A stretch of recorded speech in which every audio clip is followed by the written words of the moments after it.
Today, I'm going to give you first impressions of the new E46 M3.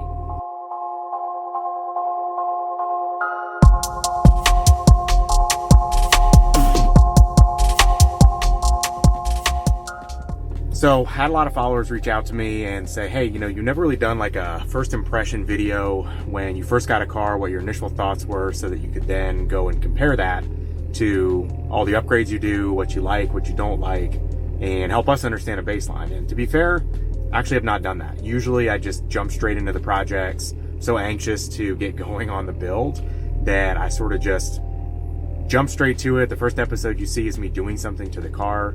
So if you watched the first episode of the build series, you'll see that I did do a overview in the garage. So that, again, is something I've gotten a lot of requests for in previous builds that I've never really done. So I took you through soup to nuts, what the car already has, what I'm planning to do to the car.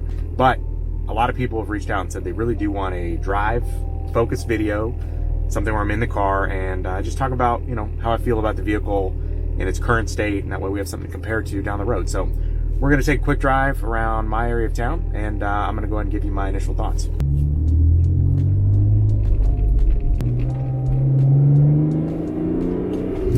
All right, so I would say, I guess first and foremost, this is, as I mentioned in the first video, the first manual car that I've had in forever. So that in itself has been a real treat. Obviously, it took a little while to kind of get back in the saddle and, get used to driving a manual, but nonetheless, it is so fun, so engaging. I mean, if you've never driven a manual car, I really do suggest that you pick up one in your lifetime or, borrow somebody's and kind of learn how to drive it. It's just a lot of fun. So love the fact that this is a 6-speed. I mean, aside from the fact that, really that's the most collectible, kind of highest resale option, I'm actually just enjoying having a manual transmission. So that's been great. The car has all the vintage feel, kind of that nostalgia I was really going for. So it's definitely lived up to what I assumed it would on that front. A lot of people talk about, how well balanced this car is. I can tell you that's definitely true. I've taken this through some twistier sections of road, kind of, again, in my area, and it's definitely really balanced. Now, keep in mind, I'm coming from a rear engine 911, 991 as kind of my, non-daily sports car driver. And so, I'm used to weight not being balanced at all. So in that sense, any car that, leans towards the middle from a weight perspective would have been, a big upgrade. But this car is super balanced. Now this happens to be on a square setup, as I mentioned in the opening video. That does make a big difference from what I can tell.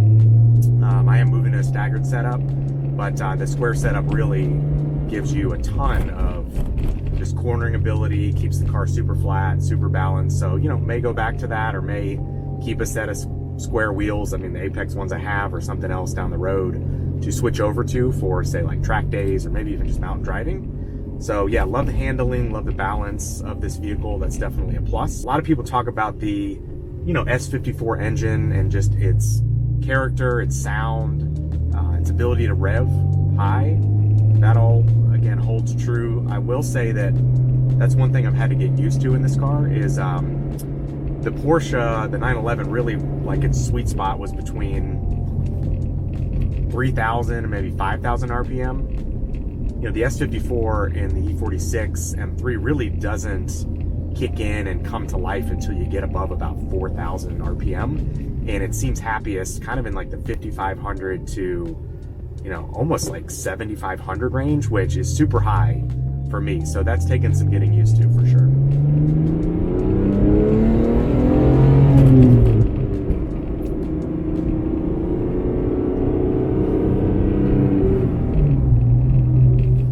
Getting the rev comfort level and feeling I'm not over revving or overworking the engine, has taken some time, but I know over time I'll gradually get used to that. And frankly, when this car is at like 6,000 or 7,000 RPM, it is a lot of fun. In terms of overall power, coming from the 911, that was probably somewhere in like the 430, ish range, I would think. The car came stock 400. I had a lot done to it, a tune most specifically, but going to this car at 333 horsepower plus, I guess, whatever you want to call the intake and some of the other things have been done, but let's just call it 333. I'm not really lacking for power. I mean, this thing goes.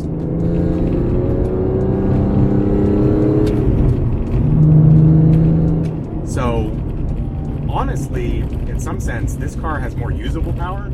I feel like the 911 was at the very top of usable power, but in this car, because of its balance, especially because of the square setup, because it's 333 in a car that still doesn't weigh that much, I don't know, it just feels more manageable, like safer. Not that I ever felt unsafe in 911, but it just feels like you can't really get into a whole lot of trouble in this car, and you can really just rev it out and enjoy the full spectrum of the engine's performance in a little more relaxed way, I guess, is the only way I can put it. You know, 911, you really had to be on your toes if you're gonna push it, because that car gets up to, 60 in, very little time. This car, just that extra second or two, really gives you the ability to, I don't know, just take it a little easier and just enjoy the moment, as opposed to being so hyper-focused on everything you're doing while you're driving.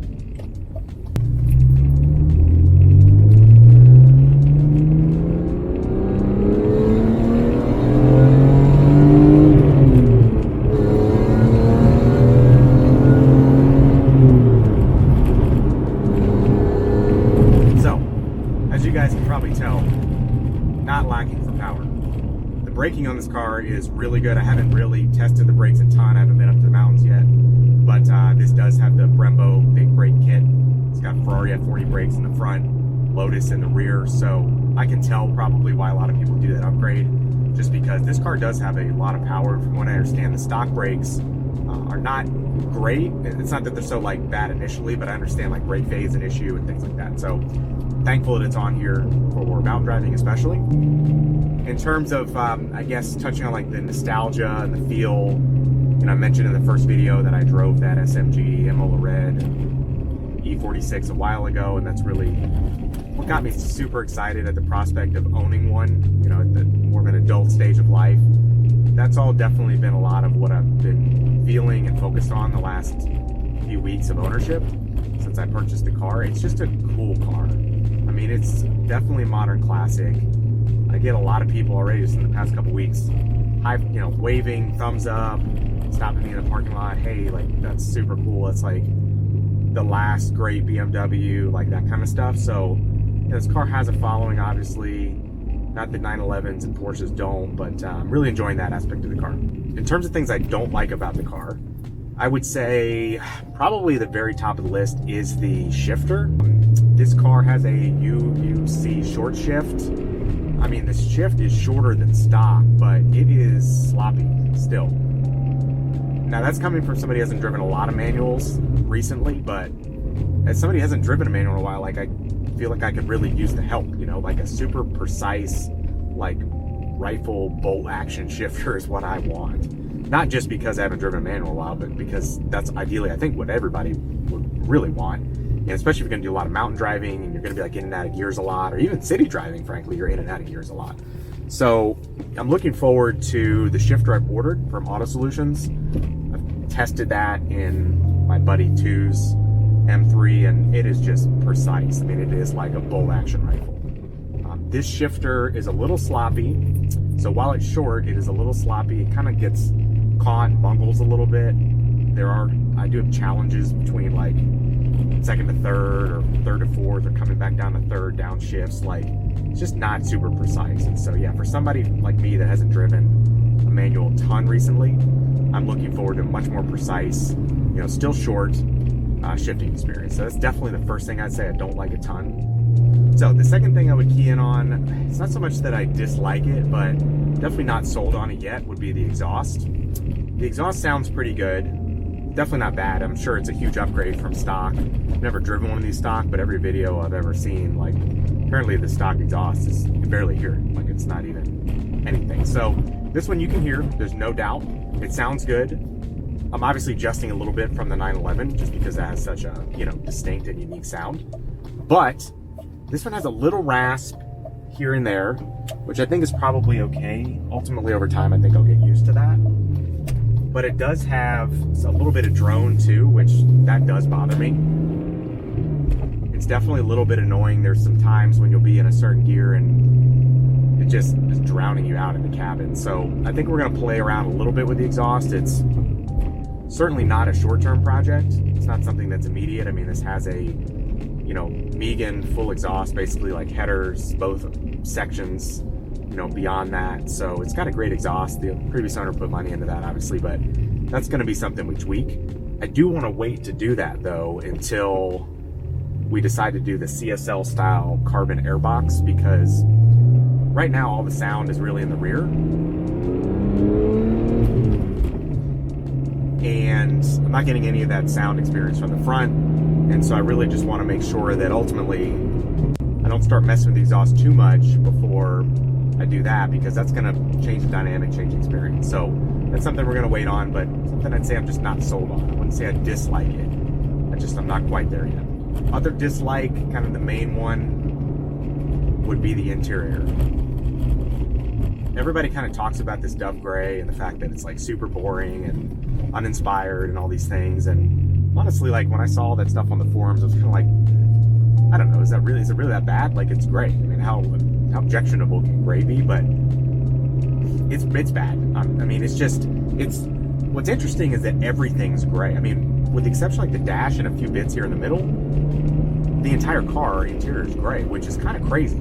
So like as an example, on the door cards, on almost every other interior color, whether it's cinnamon, Imola red, I guess, you know, black, not, you know, aside, but some of the others that aren't black, these door cards, like the sections at the top and the bottom, they're still black. The middle piece, where the handle and the armrest and all that is whatever that color is. Well, in the dove gray interior, even the door cards are all gray. And I think it's just overwhelming. It creates such a sterile, kind of just boring look that just doesn't fit the car, because the car is so exciting. The exterior is arguably one of the most beautiful exteriors that BMW ever produced. And meanwhile, you've got this interior that is super boring. So I'm anxious to switch that out. You know, again, I thought, how bad could the interior be? I mean, come on, it's gray. Everyone's kind of hating on it, but now that I've been driving it for 2-3 weeks,